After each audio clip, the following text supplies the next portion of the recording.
Lens check 1, lens check 2, lens check 3.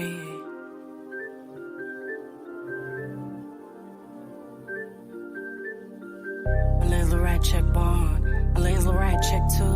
My lens will right, check 3. I'ma see through you. I'ma see through me. Trinity eyes. 1 and 2 and 3. Let me see my eyes. Let me see my lies. Beat feels so right. Let me swing my thighs. Hey, hey. Let's check, let's check, let's check, let's check. Yeah. My lens the right, check 1. My lens the right, check 2. My lens the right, check 3. Let my word ride the beat. From my head to my feet. I ain't just gonna see you. I'ma see through you. Cause the first see me. Let's check, let's check, let's check. Yeah. Let's check, let's check, let's check. Yeah. Let's check, let's check, let's check. Yeah. Yeah. I clear the fog of how my learned self wants me to see the world. I'll call back all the pieces of my heart I gave irresponsibly. All the sweet nectar of my sincerity. I'll call you back home. I command you. I need you to restore the way I see through my heart again. I vow to take my own advice. I'll open myself to legit perspective. I am offering the sacrifice. The part of me that wants to judge, blame, speculate, villainize, call out behavior. Who is fake and who is a hater? I'm willing to lose the me versus them for the higher us. Love. I am always living the experience that fits what I need to learn and unlearn. I do not have a trademark on truth. I know there's more to my own perspective. I won't flirt with my own self-righteousness. Triggers are my teachers, not my tormentors. I accept the truth that there's a difference between those who love me and those who have the skill sets to love me. I let go of managing people's perception of me, especially the people I'm close to. I'm so grateful for the soul connections that I didn't have to re-examine. Thank God. I am aware of my ego and the stories it creates. I surround myself with others who do the same. I am the villain and the heroine. The verses is a violent lie. I lay this verse down in my soul. I lay the sacrifice of the separate self down. I won't be impressed by my individuality, but I melt and see myself in the us, in existence, in nature. I prepare and open my mind for the next level of intuition to see myself, to check my lens. Let's check, let's check, let's check, yeah. Let's check, let's check, let's check, yeah. Let's check, let's check, let's check, yeah. My lens will right, check 1. My lens will right, check 2. My lens will right, check 3. I'ma see through you. I'ma see through me. Trinity eyes. 1 and 2 and 3. Forgiveness is the path, and I surrender to the power of that path, dismantling my structures of my perceived knowing about a thing. I systematically know to lay aside any conclusions I have reached about others and their motivations for their actions. I know my instinct has been shaped to attribute negative intentions to the behaviors of others when they do something that hurts, but I know to bring that into the court of divine assessment. To lens check, I'll open the side of my heart to look at my judgments, evaluations, and catalog scenarios about others, myself, and the world. And with a willing mind, I relinquish the permission. I give to myself to entertain any thoughts, ideas, judgments, feelings ever again. I refuse to be a bitter Bertha or Becky. I know and own the truth that its surgery is in self-awareness. I am seeing how freely I am, no matter who I come across again from my past. My nervous system situation has been recalibrated with love. I like who I am in the presence of all persons. No matter the experience I had with them, I'm 10 toes down, rooted and grounded in the assurance of soulful flavor and brilliant vision of who I choose to be in all situations. I stand in gratitude that I don't avoid accountability. As forgiveness increases, self-awareness increases. The more I forgive, the more I see me so I can see you. I am gracefully reflective of myself to keep my lens in check. And I said what I said, now and forever. The lens ride check one. Let's ride check two. Let's ride check three. I'ma see through you. I'ma see through me. Trinity eyes. One and two and three. Ay, yeah, yeah. Let me see my eyes. Let me see my lies. Beat feels so right. I'ma swing my thighs. Hey, hey, hey. Let's check, let's check, let's check, let's check. Let's check, let's check, let's check, let's check, let's check, let's check. My legs are right check one. My legs are right check two. My legs are right check three. Let my word ride the beat. From my head to my feet. I ain't just gonna see you. I'ma see through you. Cause I first see me. Let's check, let's check, let's check, yeah. Let's check, let's check, let's check, yeah. Let's check, let's check, let's check, yeah, yeah.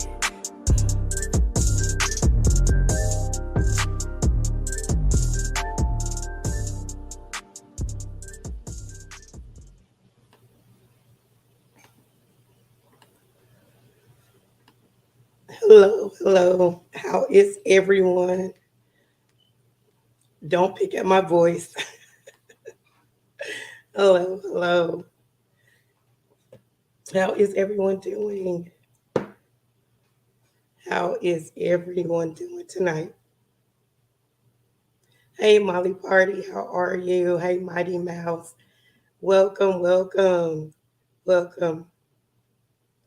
I know I was sick last week. I'm still recovering, but we're going to talk about mental health in the correctional system tonight. My co host Devin is trying to get on so he can help me with my voice.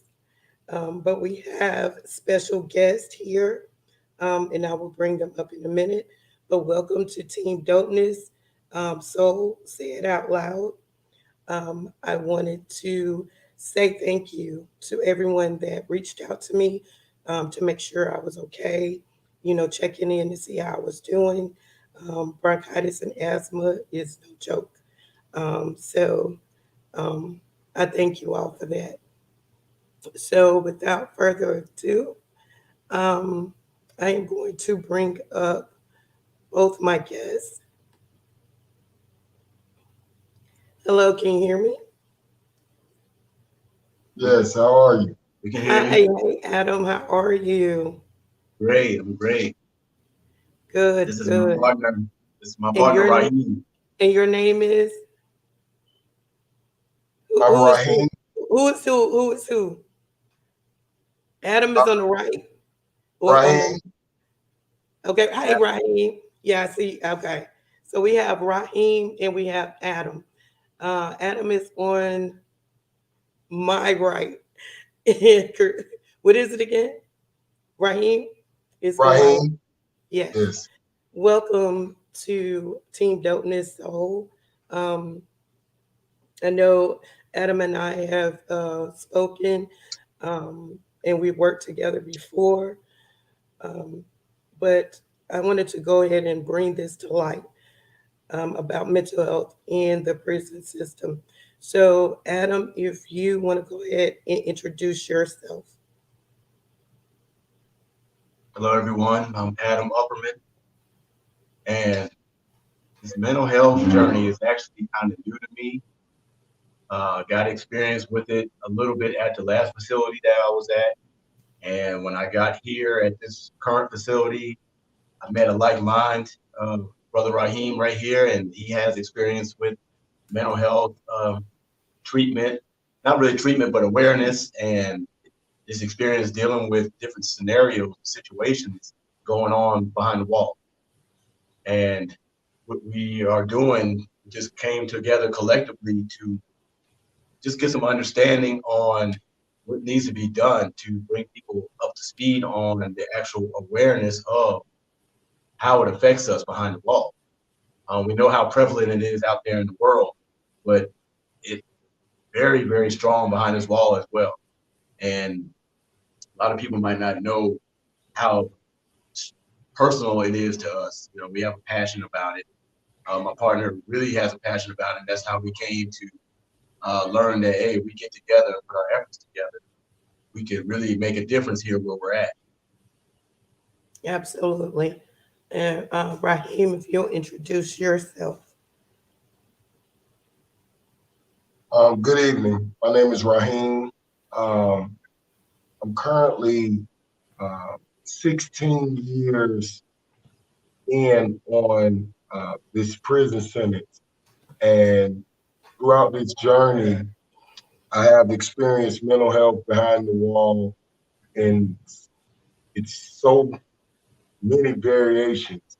Um, I've dealt with individuals on all of the levels that the Georgia Department of Corrections classifies their mental health on, all the way from acute crisis situations to uh, crisis stabilization units, um, the incarceration of the mental health behind isolations, and a wide range of it. So it's important for us now that mental health is something that is talked about openly, for us to get to the depths of what's going on behind the walls, so that it doesn't transition to public health issues when individuals return to society. Right. So I'm just here. I'm here to give any input that I can and assist the brother and bring awareness. Like it's bigger than this month. It's bigger than yesterday or today. It's something that's going to continue to be to have to be addressed. It's something that should have been addressed a long time ago. And I'm really glad that finally we have some listening ears, so that maybe some action can be put into place to bring about change. Absolutely. Thank you. I'm going to bring up my co-host for this evening. You Hey all know y'all. her. I'm working off two computers, so bear with me. Hey. So we're bringing my partner in crime, the executive producer of Team Dopeness. Acting executive producer. What do you mean? What's going on, Lex? No, executive producer. Alex Thomas. Welcome, Sissy. Hey, I know you're stepping in for me. I am. Okay. I have a PSA. I have a quick PSA, and I'm gonna let Rod get back to it. I have on Empty Apparel by Solo Music today. I was going to wear mine. That's my PSA. Yeah, Continue. I was going to wear mine Rod. today. Hi, Adam. Hey. Adam, scoot over so we can see all of Rod's shoulders. Go on, the frame a little bit. You're looking a little chopped off. I mean, the ladies in the audience, just we like to admire. We can't hear you. We can't hear See, you. you have to understand that we're working with limited space inside of here, so All right, one at a time then. One at a time. All I hear is excuses. Okay, you're right. Right, so we will. That's why I feel back as Adam spoke. We'll take turns so that everybody can understand what we're trying to say clearly. Uh-huh. So to make it clear so everybody can understand, you both are incarcerated at this time. Yes, ma'am. Correct. Okay. And Adam, if you care to share, you don't have to. How long have you been in? Oh, I've been gone. I'm in my 25th year right now. Okay. And Raheem, you said 16? Correct. Okay. All right. So, Adam, what are your experiences? What have you seen in the correctional system when it comes to mental health and inmates? I know you shared a story with me one particular time, but just through your lens, share with us about the mental health journey inside. I mean, throughout these years, there's so many events that have taken place that build up a certain PTSD. It's really the main thing that you will take from being incarcerated for a good period of time. There's so many events that go on in here that can cause trauma and that you might not even know that are traumatic to you to the point where you become numb to certain situations. There's a lot of violence, a lot of oppression, just certain way that humanity is being downplayed, and the way that treatment is and inside the wall is so inhumane that it becomes normal, and that's not right. So when you're trying to return back to society from an abnormal situation, it's going to cause some damage to your psyche. So, I mean, where else on earth do you know where 96 people, 96 men are housed together? There's nowhere on the planet where that happens unless you're incarcerated. Animals don't even, at least animals are around the female species at some point, even in captivity. So this is an abnormal situation, and they try to make it as normal as possible, but it's just not realistic. And you go through so much behind the wall with different situations, from nitpicking to shakedowns to actual violent situations. I mean, any given moment, something could break out. So it always keeps in the head. So it produces an anxiety, which can fall into depression. Of course, I spoke about the PTSD, behavior disorder. There's so many ranges of mental health issues that are happening behind the wall. And a lot of guys don't even know that they're suffering from it. They're just going along with their day, and as it's happening, they're just compounding the issue more and more as they're going through things. So if you don't seek out treatment, how are you going to be on the back end? That's true. What does treatment look like? Yeah. You want to do that one? It's funny you say that. Treatment, that's probably one of the biggest issues, because treatment comes from within oneself first. When it comes to this state and the way that they address mental health. I've been at some of the lowest points inside of any confinement that this state has to offer. And being in this state, it will create mental health issues. That is where some of the mental health issues that I've discovered within myself, that's where they got addressed mostly, because the treatment that is supposed to go on is so non-existent that it's either man up and try to fight this on your own or die. And what happens is the suicide rate has skyrocketed, because these young guys, they don't have the mental strength to endure. As I endured some of this pressure, I had to strengthen my mind in order to psych myself out of the physical torment that I was going through. So since I'm going through a physical torment, of course, that adds to a mental stress. Me being an overthinker, now it becomes anxiety, and it builds, and I'm trapped. And the pressure, you don't see anything but these white walls. And inside of these facilities, what you have is you have pleas for cry that have been all depicted all over the cell walls. So now you have to try to either psych yourself out to erase the fact that someone else was crying out on this wall before you, or that somebody else had went through some trauma. The first cell, I moved into a cell, Reedsville, is now closed down, was the oldest prison in the state of Georgia. It's like they filmed The Longest Yard there. This was probably one of the most inhumane environments that Georgia could offer. I moved into a cell in K Building, and when they moved me into the cell, they woke me up at 11 o'clock at night, said, hey, we need this cell. Hey, we got to move you to another cell, and we're going to put you in this cell. I moved into the cell, and the door shut behind me.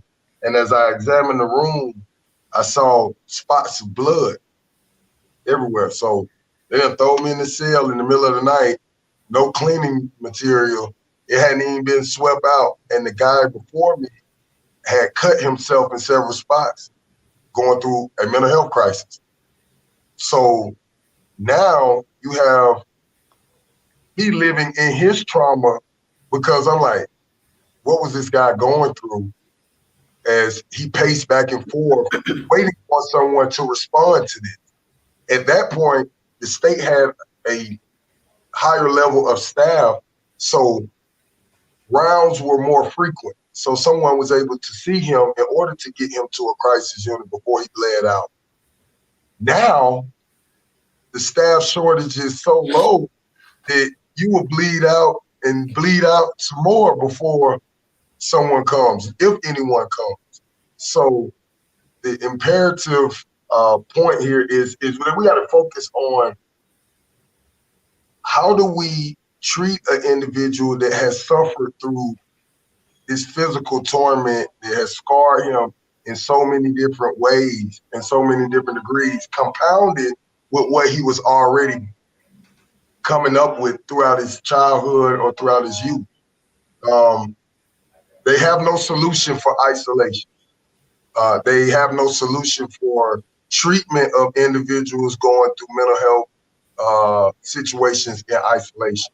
So ultimately, there's no decompress from an escalated mental health situation. So if an individual is going through a mental health situation, he's allowed to just keep escalating. No one's going to hear him. No one's going to respond. And then it's going to be, oh, y'all know someone dead in cell 236? And then now the fingers are being blamed, or people are not assessing inmates before they pair them up, and roommates are assaulting roommates at an all-time high. It was just an incident of a roommate stabbing his roommate 3 to 4 times in the neck. Only grace that he's still alive, but he was stabbed in his neck repeatedly, and help was non-existent. If it wasn't for another inmate to observe that, who was working a detail in the area to respond, then it might not have played out the way that it played out. It would have been fatal. But I said all that to say this: in corrections, mental health can be abused as well. They can take advantage of it. So it's like the boy who cried wolf.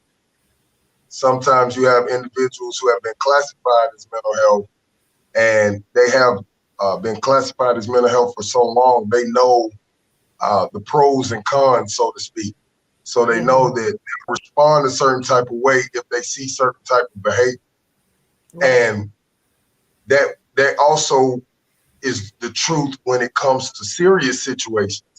It can be a serious situation. You can address it to someone, but their lack of care or lack of concern is like, oh, I don't care. And now you don't care until it's all the way through the roof, until they have to do something outwardly to express what's going on the inside. They'll express what's going on with the mental. In this state, you have a lot of self-harm. You have a lot of, sad to say, but feces throwing. They get to the point where anger and frustration is built up, and their weapon of mass destruction is bodily fluids. And individuals would sit in cells with containers of bodily fluids for weeks and months on end, waiting for an incident to use this, and it's a war with bodily fluids that have been staling for God knows how long. That alone is something that has to be addressed before you let an individual like that back into society. They wonder why recidivism is at the rate that it is here. Is because things like that aren't addressed. I had an individual that left from an isolation unit who was a notorious feces thrower. People are cautious of, you can't go near his cell, only certain people. That was his way of lashing out. he was 90 days short of going home when I asked him, I said, you're about to go to the street. How are you going to abandon that behavior? And he was like, oh, shoot, I'm just going to pick up the gun. So now his mentality is go from using that to using a weapon, a real assault rifle as his weapon of destruction on the street. So these are the individuals that they're about to let out into the public that has these issues going on that haven't been addressed. And I asked him, I said, what makes you do this? He said, man, I get so frustrated. People don't listen to me. And I make them listen to me. I show them. Oftentimes, before it's an escalated incident, even in these mass shootings that they declare mental health issues, yes, they go back and see a Facebook post from 2 days prior or from a week prior stating, hey, this is this. And you have guys that say, I told you. Right. Who did he tell? He told someone. And no one took it into consideration that this individual mind has gotten to the point where he has accepted playing in his own bodily waste. That is a sickness. And he will sleep in his cell day in and day out with this, waiting for an altercation so that he can use it. If that's not an illness, I don't know what is. And we still haven't classified that as a diagnosis officially, but from there to suicides to just management of the variations of mental health, we're just trying to start here. We're starting here by bringing awareness. We have what we call the DENT sessions, DENT. It means to voice everything non-violently therapeutic.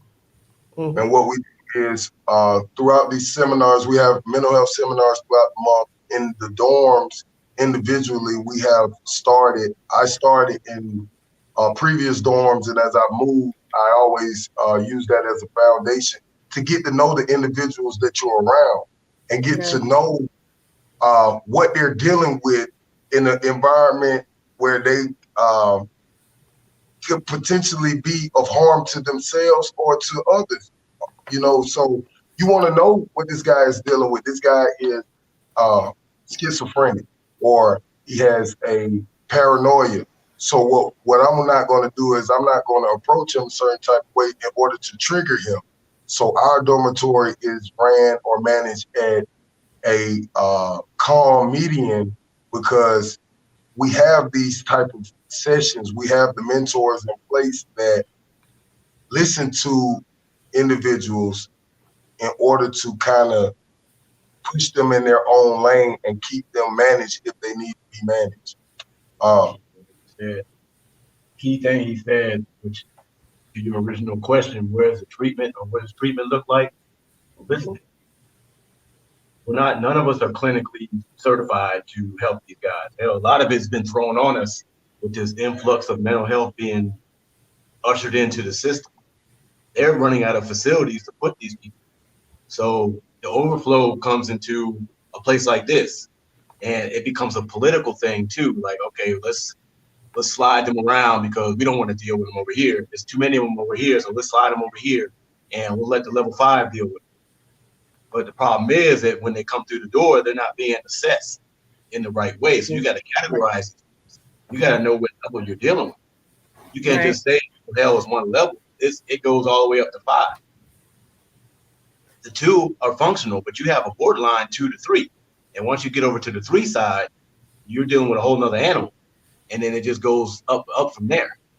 Now, just so happened, I saw those different escalations at the last facility. So I'm kind of aware of how far it could go, to a person talking to multiple people, to acting out to get attention, using the mental health, cutters. That was a big thing at the last place, is cutters. They just just want to cut. They had cut parties, as my partner used to tell me. Just cutting just because they see somebody else cut, so they want to cut.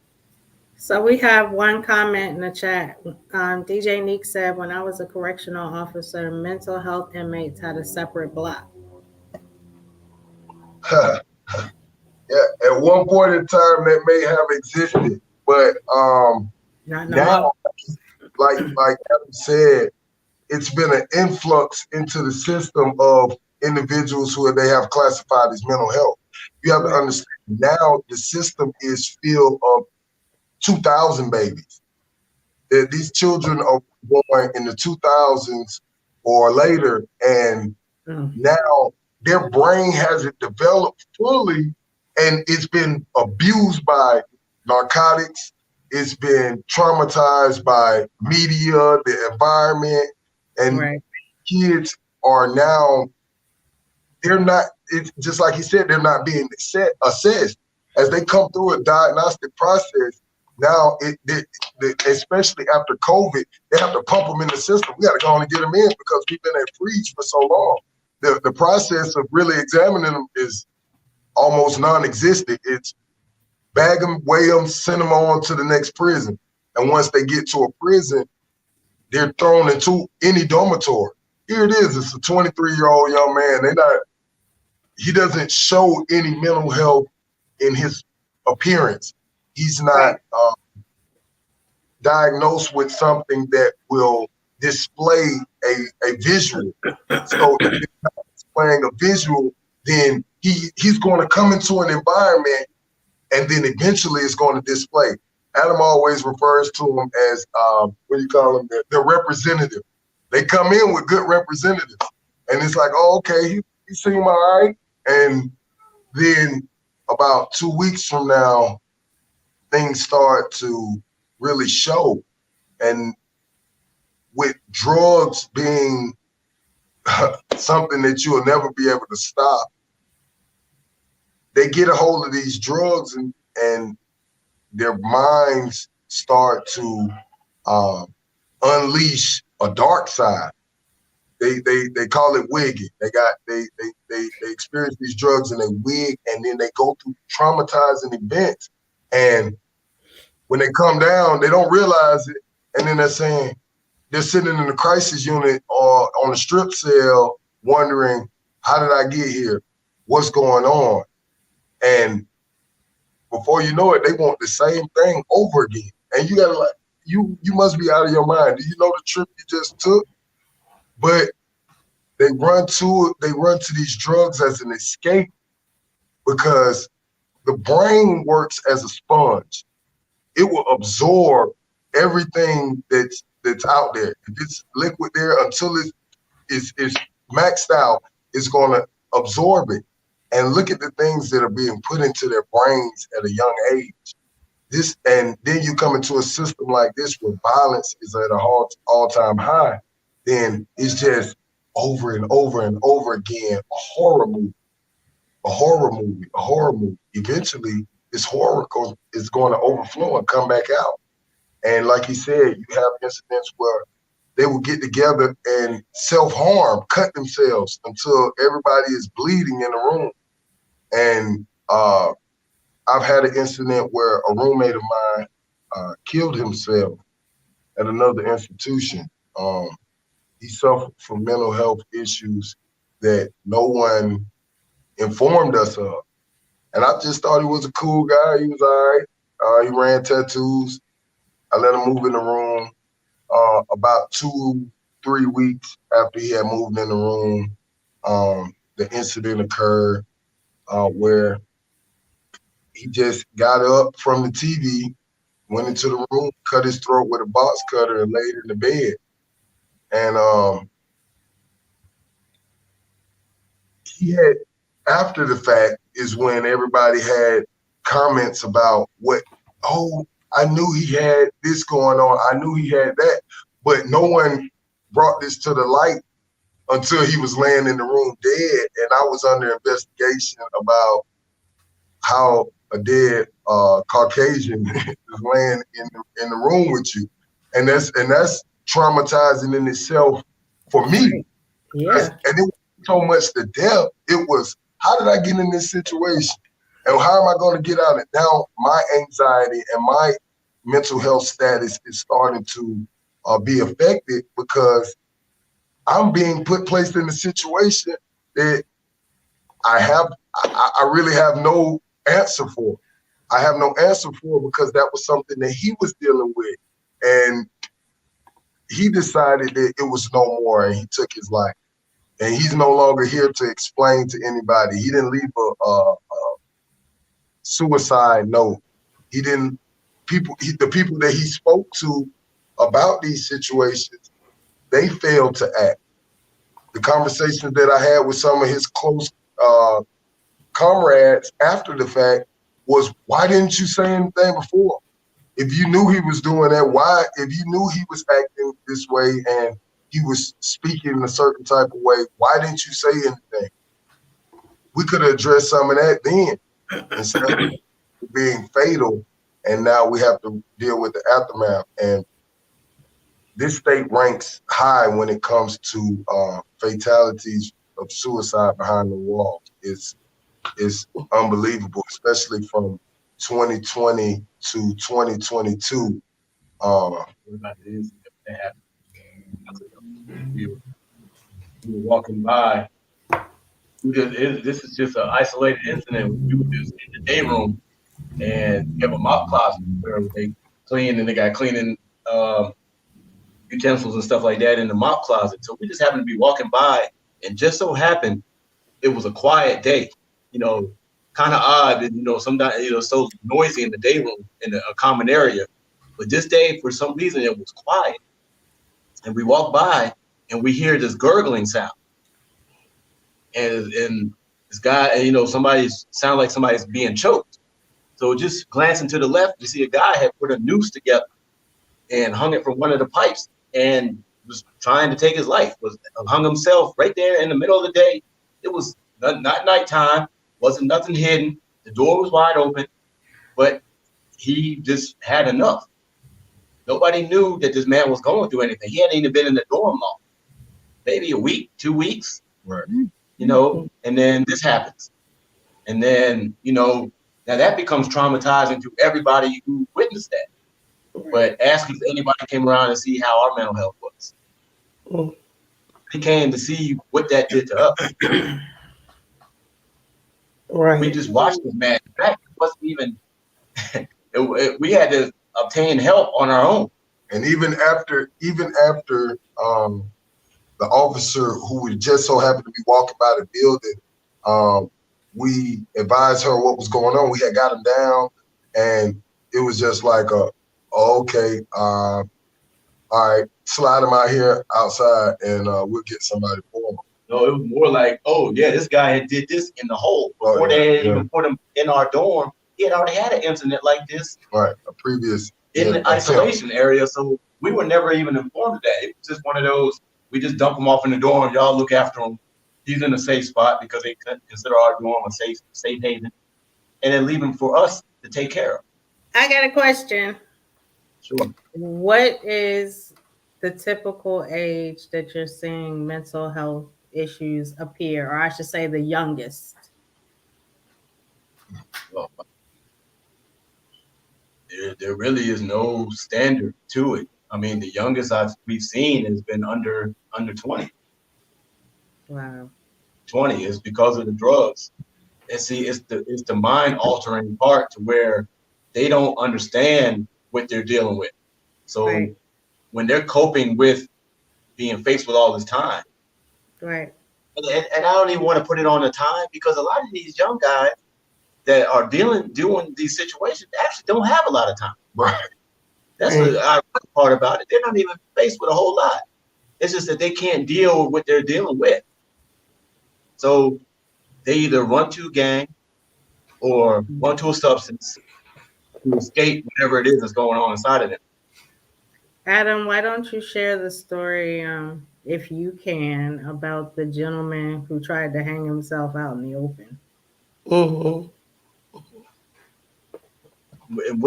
Which one was it? At this place or the other place? This place. I think it was this place. I don't know.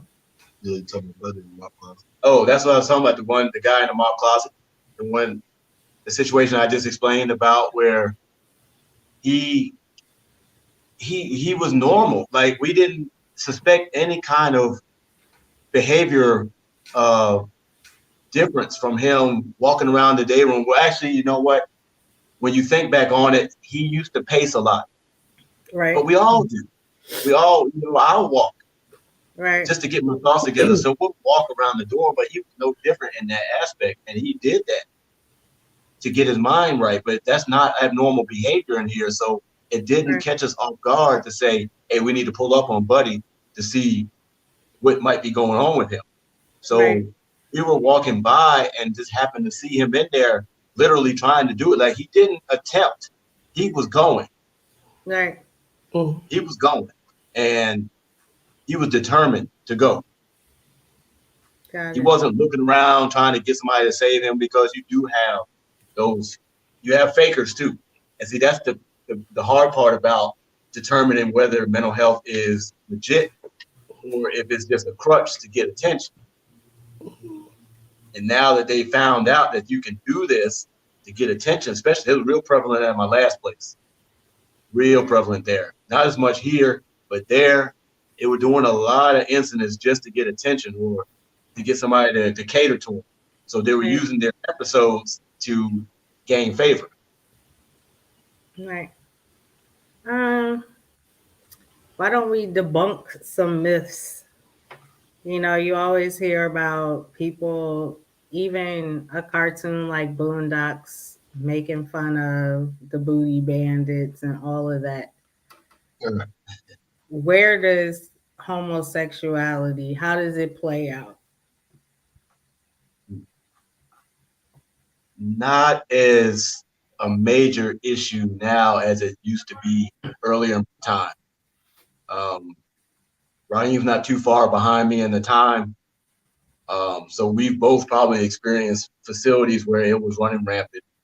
I have seen rapes. It was more the white guys back in the day. It was more white guys that were just not able to defend themselves, or they were more meek. I saw one incident. Where a white guy was walking down the range, and there was a known bandit in the dorm. Everybody knew about Yogi, the dude named Yogi. Yeah. Oh yeah. Yeah, Yogi was notorious. He was a notorious bandit, but everybody knew, you just have to stay clear of him. But he had his sights on certain types, and it was meek white boys. But you have to be careful, because if the white boys aren't available, then it's like the next closest thing to it. So what his thing was just to prey on the weak. And I saw one incident where this white boy was walking down the range, and it was so casual how it happened. And he was laying on him. He was standing by his room, and the dude was walking down the range and about to go down the stairs. He got snatched up and drove into the room, and the door was pulled up in an instant. And it was like, man, like what just happened? But the code of, it's just a code that, hey, you got to fend for yourself. It's really there's nobody that can really save you out of a situation unless you try to save yourself out of that situation. Right. Well, this is a little lighter. What's the typical meal? I mean, we all see the crime shows on TV and all of that, but I think people have this misperception that you're eating peanut butter and jelly sandwiches every day and slop. So, prison is a world the same as society out there. So based upon your tax bracket can determine what you eat. That's fair. Hey, we have a saying, bring out the lobster.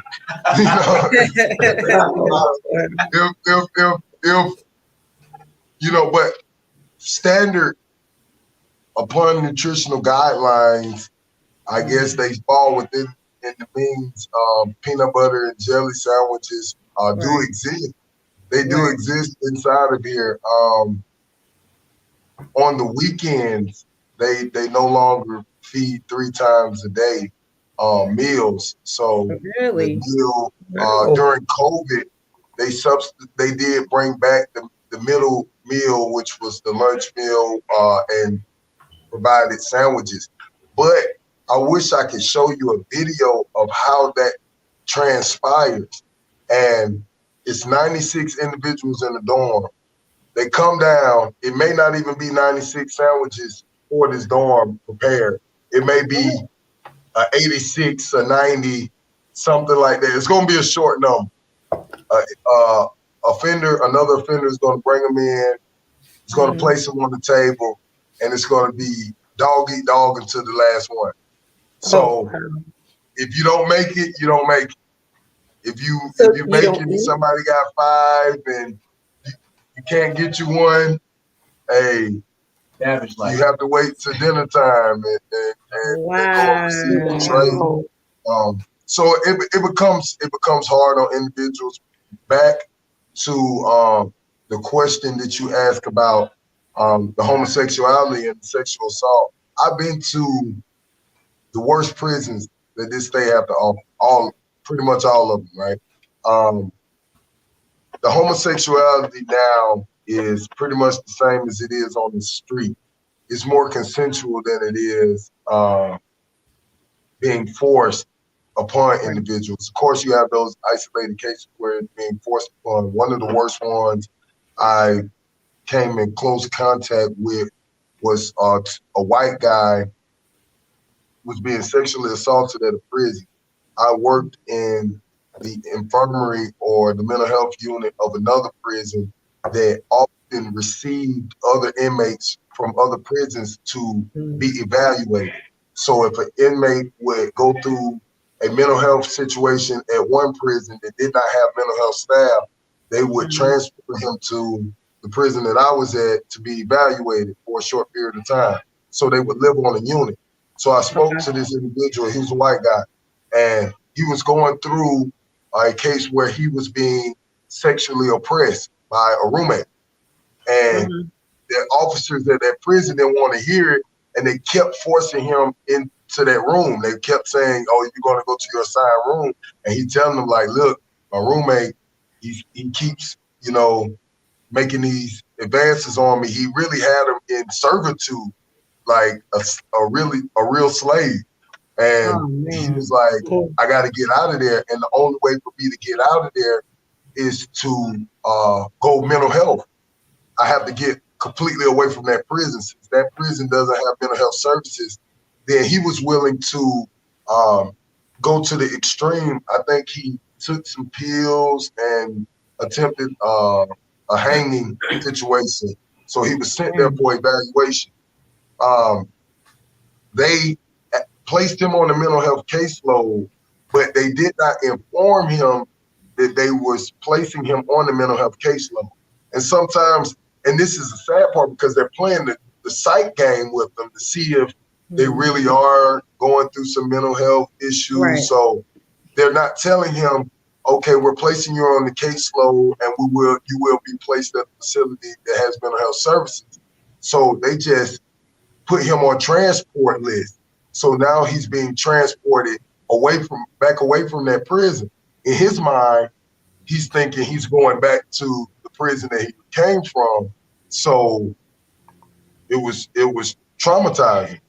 Right. Him and another inmate made an escape at that point. They made an escape attempt off a bus. It made national headlines. Nice. Where the bus drivers were killed and all of this. But nice. All of this came from it was a manipulation of this of someone's mental status, because even though you're saying this guy, you might not think he is mental health, so to speak, But now the mere factor that he's been traumatized at this last place, and you haven't given him clarity as to what's going to happen to him as far as safety, it has placed him in a position where he will do anything before he goes back there. And one of the rider, what happens is when you're transported, it was two officers. It was the driver and there's a ride-along officer. The ride-along officer failed to secure the cage in between the inmates and the officers, and the ride-along officer went to sleep. Those transports happen around 3, 4 in the morning. So what happens is one sleeps, they ride one way, then on the return trip, they switch positions, and that's how they manage the transport. Well, officer that was asleep, he left the cage unlocked. They managed to come out of the handcuffs, dislodge his weapon, kill him, kill the driver, make an escape, all of this. Now, people want to place the blame.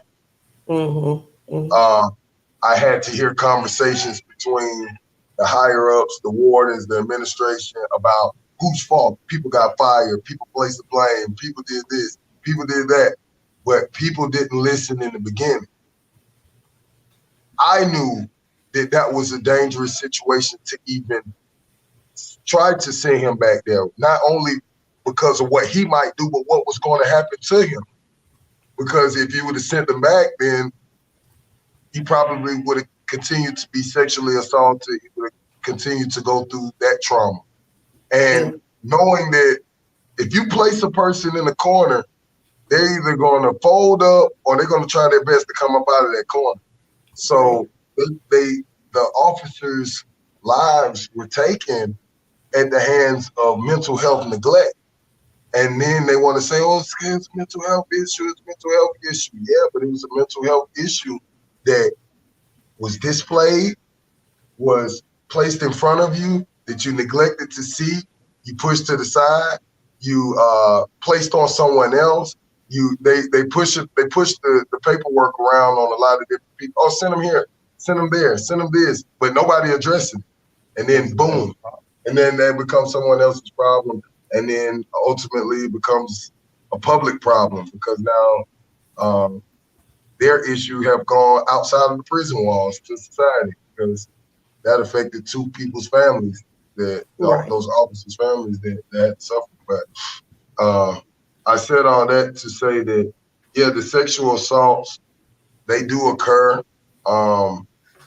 Now we know how society is. I mean, homosexuality, these guys, that's being accepted at adolescent ages. At in daycares, they have images of homosexuality being something of the norm. So when they get in this environment and their sexual urges increase or rage beyond control, they have no outlet. If they act out, it's a violation. It's no conjugal opportunities for you to go that route. So it's like they condone homosexuality, and then they act like they're surprised when a heterosexual inmate engages in sexual activity or a personal relationship with a staff member. I mean, this individual refuses to go the homosexual route, and it's a woman that's available that, or even a masturbation. Or masturbation. And that triggers into something else. They'll try to label masturbation or chronic masturbation as a mental health issue, and now you have to take a sex offender class. Now you're registered or you're classified as a sex offender just because you're relieving yourself because you have no outlet because they took the pornography books out of the system, which I thought that was a ploy. Early on in the time, maybe like within my first 10 years, pornography was huge. Right. Okay, but it was also a release. You didn't see a whole lot going on. If you were a straight man, you weren't leaning towards homosexuality because you had outlets.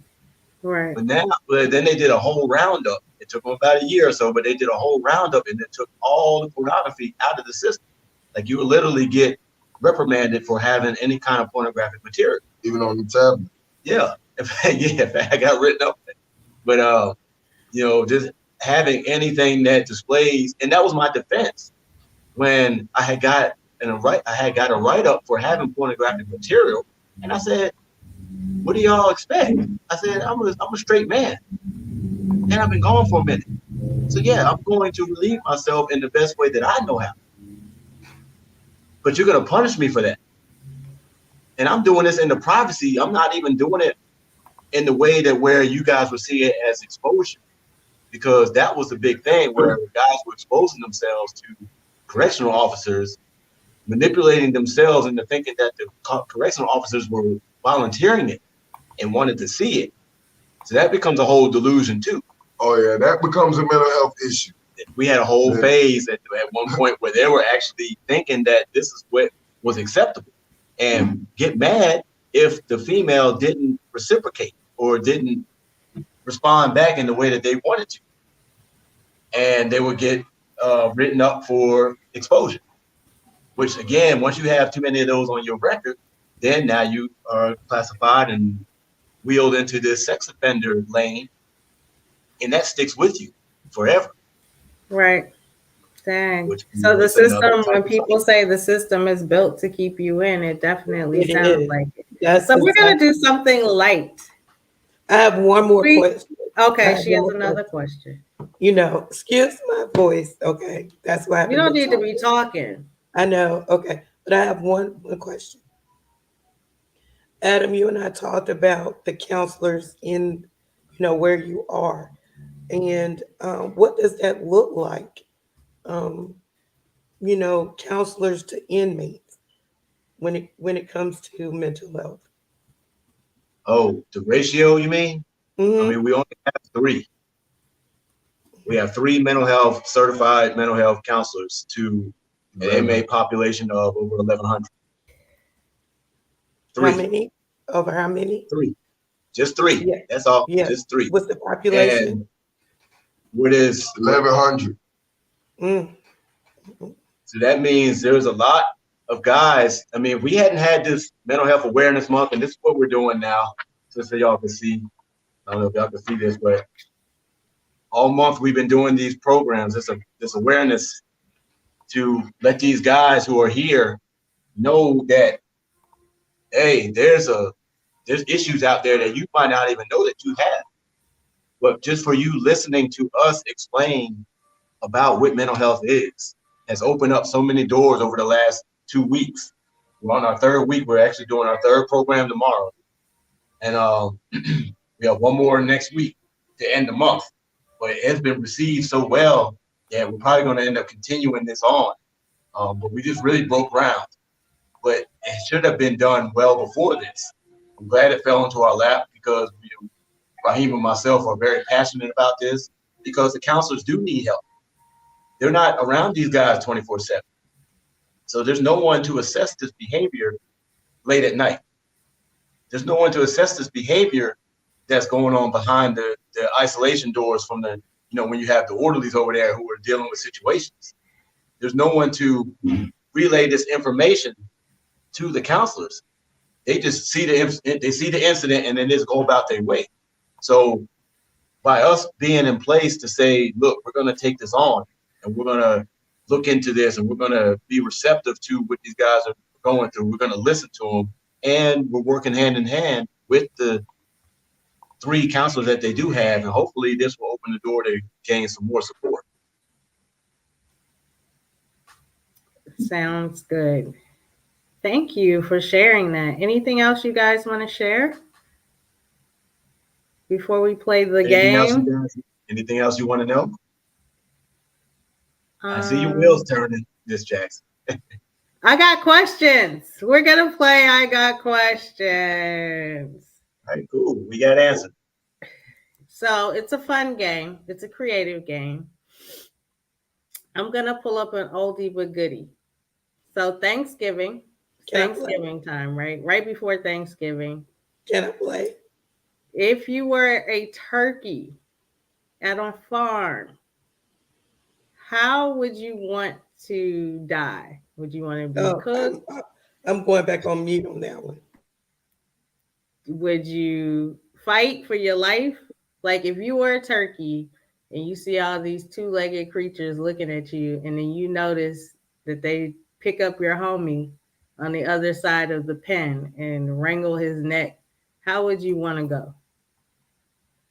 First of all, I'm not trying to go. I'm going to keep myself out of the situation and push one of them other guys to the front. Dang! So you just go throw your I'm the slim homies? one. I'm hoping I'm like I am. I'm the slim one, so they don't see me as having a lot of good meat on me. So. What about you, Raheem? I probably throw up all over the place so that I would seem as if I was sick. I was too sick to eat. And, they would probably disregard me in that fact. And then I'll make my escape some kind of way. But I'll deter them. I'll probably play the sick role, go to wheezing. You gonna play the sick No one wants to eat the sick turkey. Nah, nobody wants to eat the sick turkey. That is for sure. So, if you had wings, where would you go? What would you do? And don't say free. That's the obvious one. Right now? What would we do? Yeah, you're out in the free world. And you woke up and you found out you had wings. Where would you go and what would you do?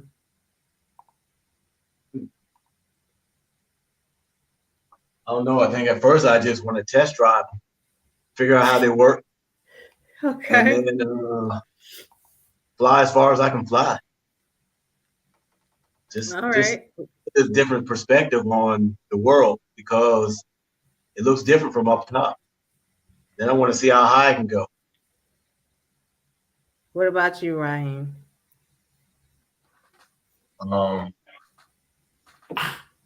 Sorry, y'all.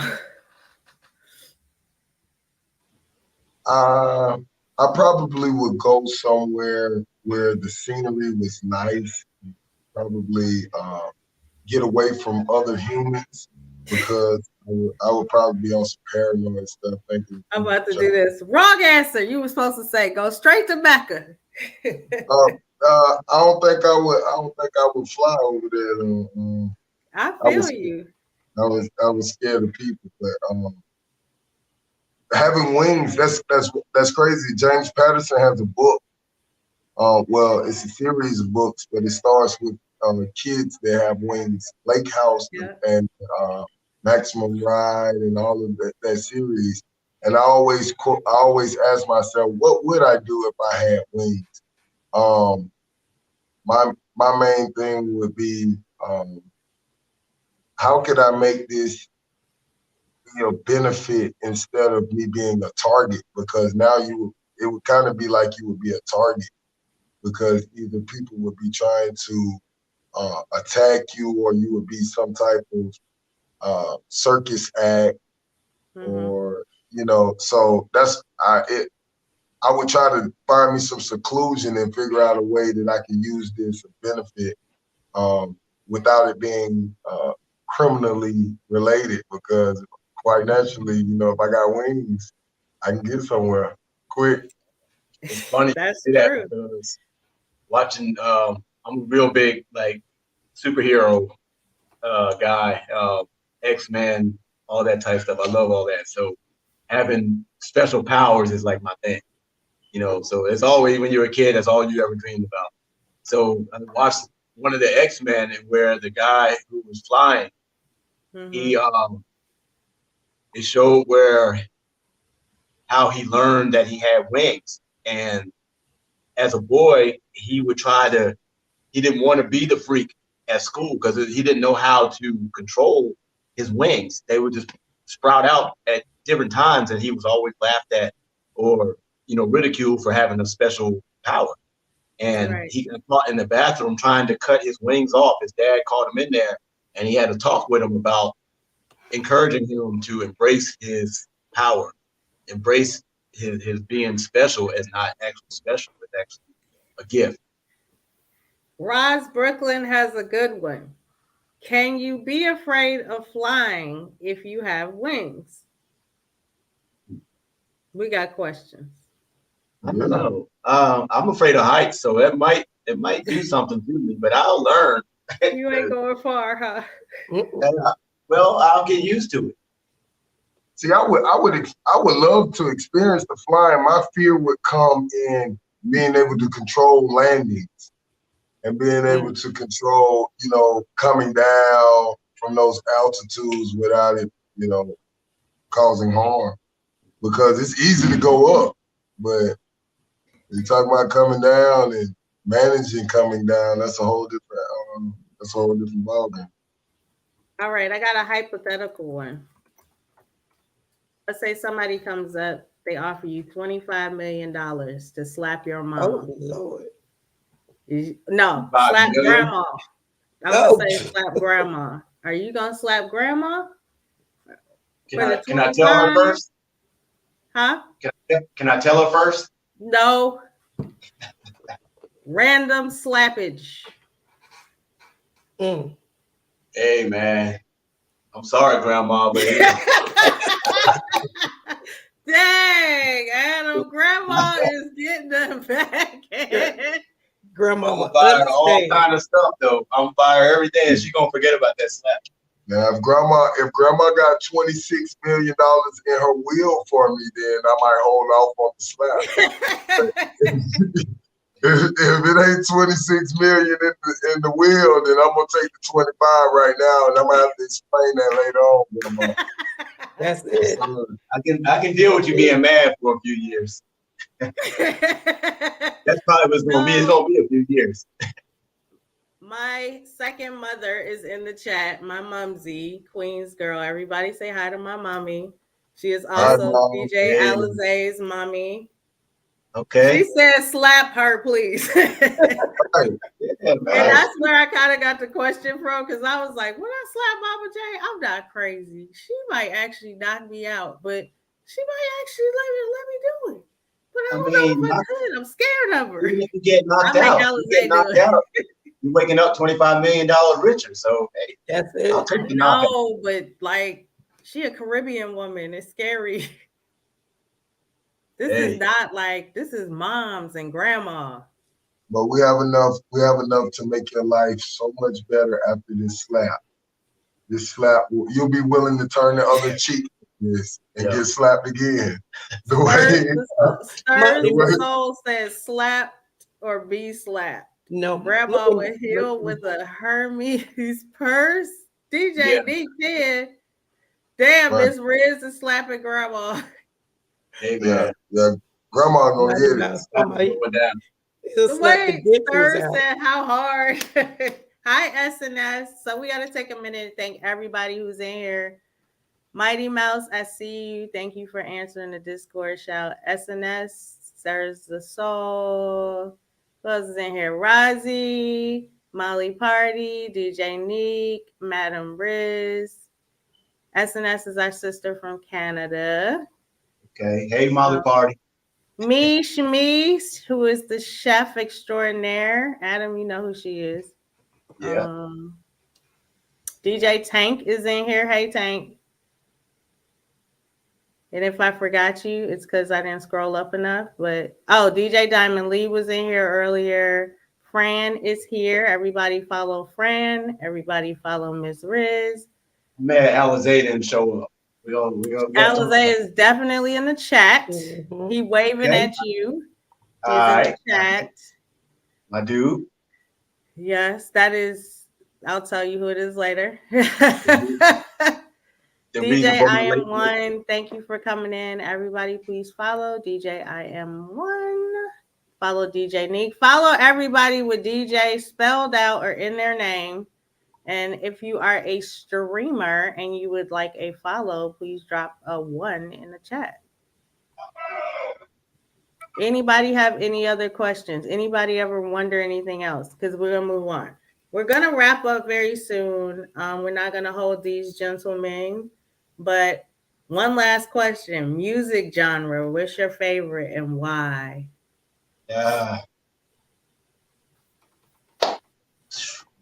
Mine is broad, but depends on my mood. I can say that. It depends on my mood. If I'm writing, I like my neo soul. If I want a good party, I want some house music. If I'm feeling nostalgic, I want 90s hip hop. Okay.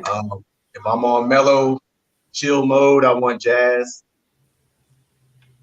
Uh, I'm kind of onto these Afro beats right now, kind of getting into that vibe a little bit. So music is the soundtrack to my life.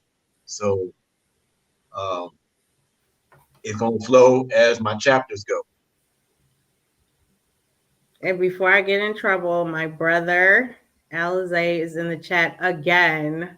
Hi, everybody stop and just say hello, Alize. Welcome in. Everybody, just hello, Alize. How are you? And that is a good answer, Adam. Shell Love Song says that was a great answer, Adam. Appreciate it. What's What up, about Alize? you, Ra? I really don't like words. So No words. yeah, I like beats. I listen to beats. I listen to I love the saxophone. I actually know how to play the alto saxophone. Um, Oh, nice. Hip hop for me is it the generations now I stay away from so much of it because it's so mind altering that it puts you in these modes that I try to stay away from because it will bring out a different character in it. Right. Some of the hip hop artists now I'm actually internally boycotting. Okay. Within my close proximity, I boycotted. I had a roommate. He loved NBA YoungBoy. I nothing against I don't him and blame his you. career, but I hate his whole image. Right. And because of how the youth follow that into a path of destruction, Correct. because the stuff that he perpetuates or puts out there is misleading to these guys, and then they end up being my roommate, and then I have to deal with them. So if Right. NBA YoungBoy is out there or anybody knows NBA YoungBoy, tell them I need a little assistance with dealing with these guys You that need he him to has. curtail some of them lyrics. He has a huge following that has become a population of their own, Right. and now so with hip hop, I'm kind of old school, man. I like Outkast. I'm from Atlanta, so I was about to say, where you from? yeah, I'm from Atlanta, so You gotta say it the old Atlanta way. See, this is how you test somebody who's from Atlanta. There's no T, it's Atlanta. It just rolls. it's Atlanta. It's no that at the end, but No I'm second I T. I am a different breed of ATL. Okay.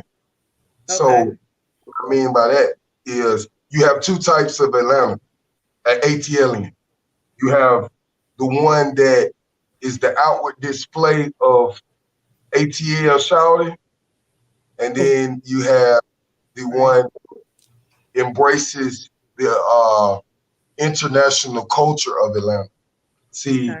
I played in so many different atmospheres within Atlanta that I was able to embrace the different cultures, which brought about people from everywhere else.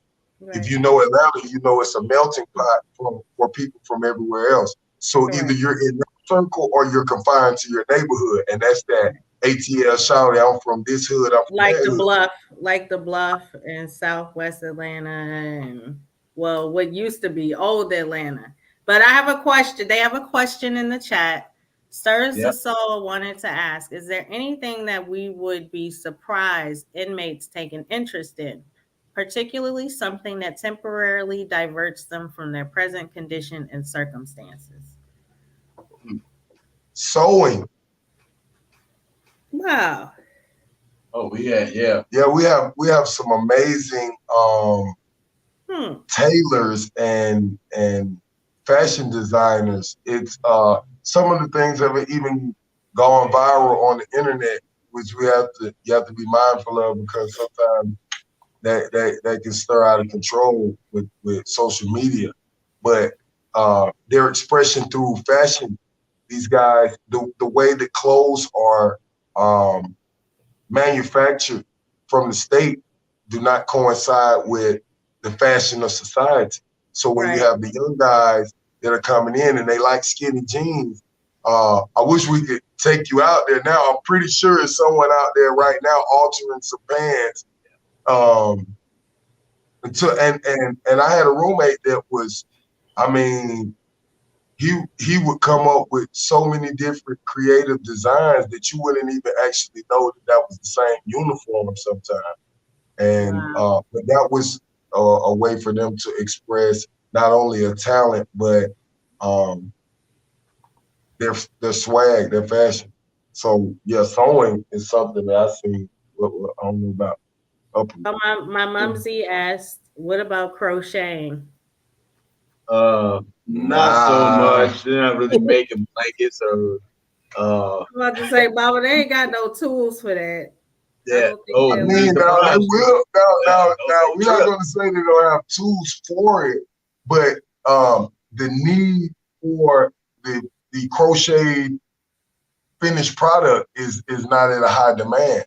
As far as I could take a guy and say, hey, listen, man, I need a pair of sweatpants made, and I have 2 sweatshirts. So he'll take 2 sweatshirts and he'll cut them down, he'll redesign them and make a pair of sweatpants for me, or a pair of shorts, or a pair of pants that fit a certain type of way, jackets, hoodies, skull caps, do-rags. Yeah, I see a dude make a whole sweat outfit out of these blankets with the I mean, it looked like a sweatsuit with the drawstring, with the hoodie, with the pockets in the front, and the matching bottoms out of blankets. But that's contraband. Yeah, he got it taken about a week later, but it was fly. It was fly when he first made it. And I've actually proposed a fashion design course to be implemented within the institution, because one of the major problems in the correction system behind violence, mental health, and staff shortages is destruction of property.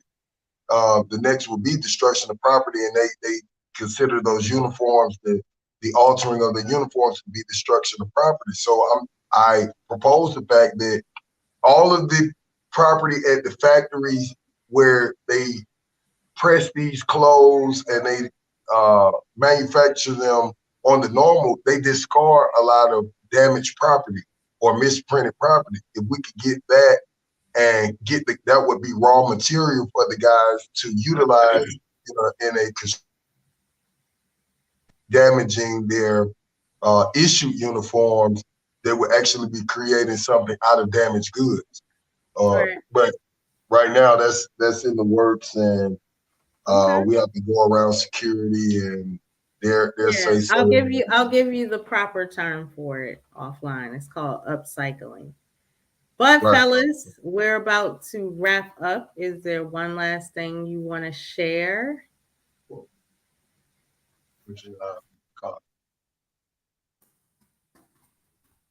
No, yes, maybe so. Yeah, hold on. Okay.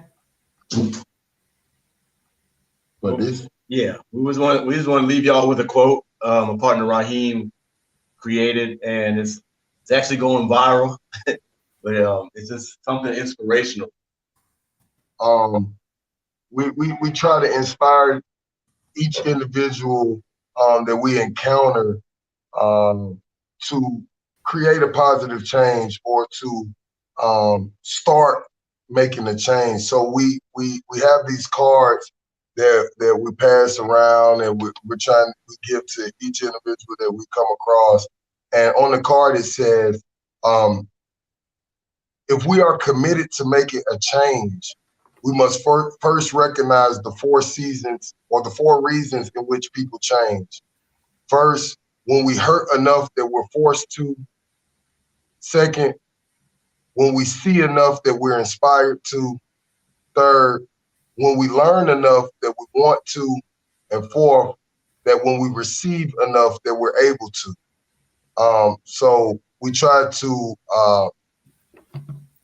go beyond the hurt part so we're not forced to. And we try to show them enough that they'll be inspired to create a change, teach them enough that they'll want to change, and hopefully they receive enough that they're able to go on and implement their change in their daily walks. So we're going to leave y'all with that, Corey. Thank you. That was amazing. We definitely want to have y'all back on the show soon. We're about to raid out, which just basically means we're about to go to somebody else's room. If everybody could stay on for the raid, and any questions that you guys have for Raheem and Adam, we'll go ahead and field those. You can whisper them to me. I'll be happy to have one of them follow up with you. We thank you, gentlemen, for your time. Raheem, always. We thank you. Thank you for listening. Thank you, Raquel. Yes, thank you for being flexible and rescheduling and all that great stuff. Thank you, Beauty for You, for allowing us on your platform. You look beautiful as usual. She is not allowed to talk tonight, which she did good. Everybody hand clap Beauty. She did great. She's not feeling the best. I'm not necessarily feeling the best, but this is what you do when you're executive producer. You suck it up. Right. And you know what I'm about to do? I'm about to go mod for the rest of the night. So with that being said, we'll see y'all later. We have a cool show. We're on next Tuesday at 8. If you got a business, you want some tips, tax tips, finance tips, we got you. Look out for the flyer. Love y'all. Bye.